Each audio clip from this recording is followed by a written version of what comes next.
Thank you. While science calls for caution on nuclear energy, louder voices say stop all mining of fossil fuels now. The counter-argument warns of dire consequences to whales and weekends if we introduce renewables. How can we overcome the entrenched positions in the energy debate and work out the best way forward? It's a great question. At the heart of really of your question, I think, is the nuclear issue. Dr. Foley, should we be looking at nuclear in Australia as we're having this debate about renewables? Well, at the moment, nuclear isn't an option for Australia because legally it's not something that's possible. OK, so if that was to change, is it economic? Is it a good idea? Well, if you look at the reports that have been done, it's an expensive technology and it's one where it would take some time to build up the capability to do that in Australia. It is a technology that's used in some countries and it's one where it is able to provide energy where we don't, they don't have wind and they don't have solar energy. So that makes sense. But for Australia, we've got the potential to have renewables based on solar panels and wind and batteries, and that's a pathway that the government's been putting forward and is on a plan to get there by getting to zero emissions at the 2050. So. Well, the opposition is saying, as you know, that we should remove the restriction and let nuclear compete. Do you think we should? Well, as Chief Scientist, it's not for me to actually say what the government should do. What we should be doing is looking at the evidence and the information that is available and make sure that we make good decisions based on all the different things we have to take into account. And is it your sense that nuclear shouldn't be on the table?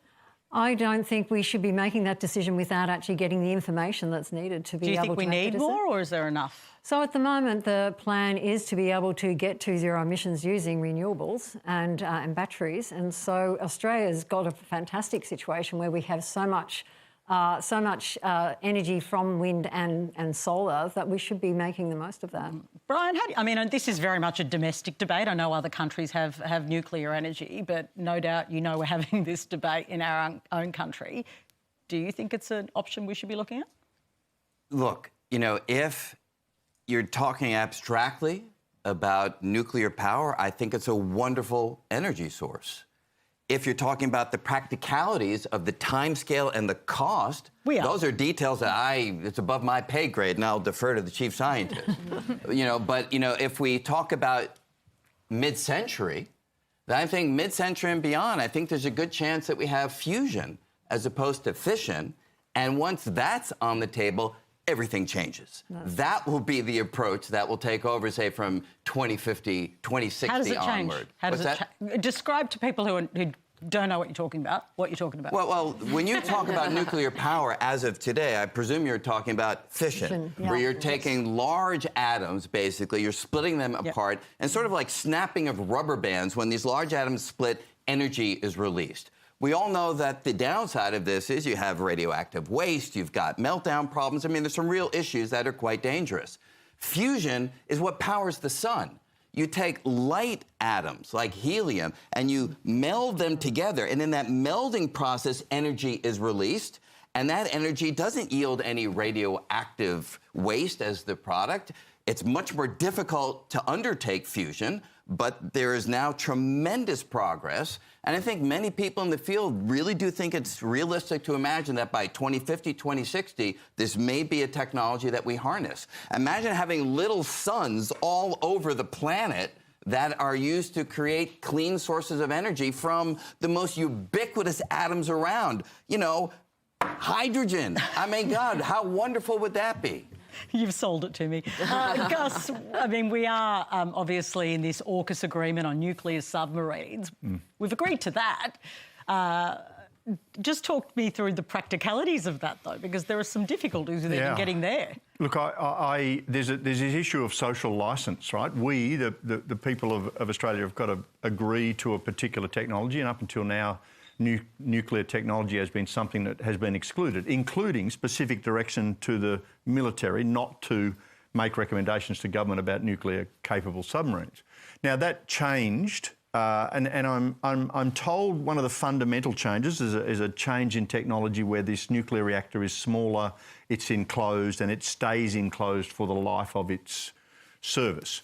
That appears to have made politicians more comfortable that we'll be able to operate these things. Now, I think there's a moral dimension whether we like it or not, there's still waste produced by that sealed device, and I think part of the agreement with the United States is we will take our share of waste back.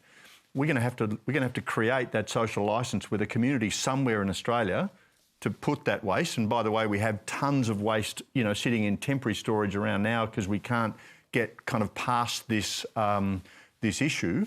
So it looks like we're going to have a nuclear-powered submarine.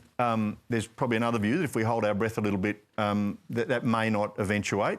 But let's say it does. We've got one will probably be based, or some will probably be based in Perth, and the others we're hearing will be down here at Port Kembla, quite close to Sydney. And so there's a community down there that have got to get their head around the fact that there's going to be this, you know, this very complex system. Given they've got to get their head around that, can you see them, like if we haven't even got there yet, can you see people getting their head around nuclear? Well, it comes to leadership. From my perspective, we've got to explain to people the value proposition. I personally believe submarines are a very important part of deterring aggression toward Australia.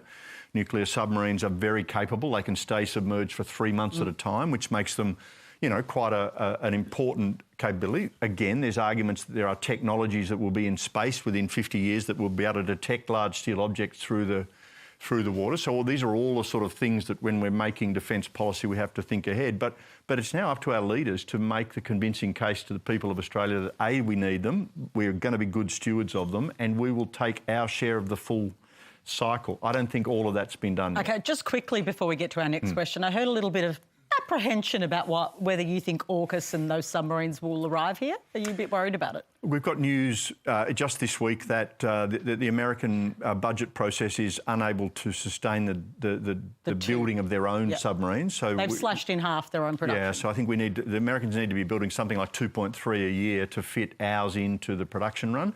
They're budgeted for 1 per year. So there are clearly some roadblocks. Now, there are great people working on this. By the way, a very significant sovereign wealth transfer of money is about to take place. I think we're putting $6 billion into that production system imminently in this next budget cycle. So we're paying into that system to boost the production capability. So we're on this enterprise. It started. I'm not yet fully convinced we've had the national debate or the discussion to get everybody pulling in the same direction.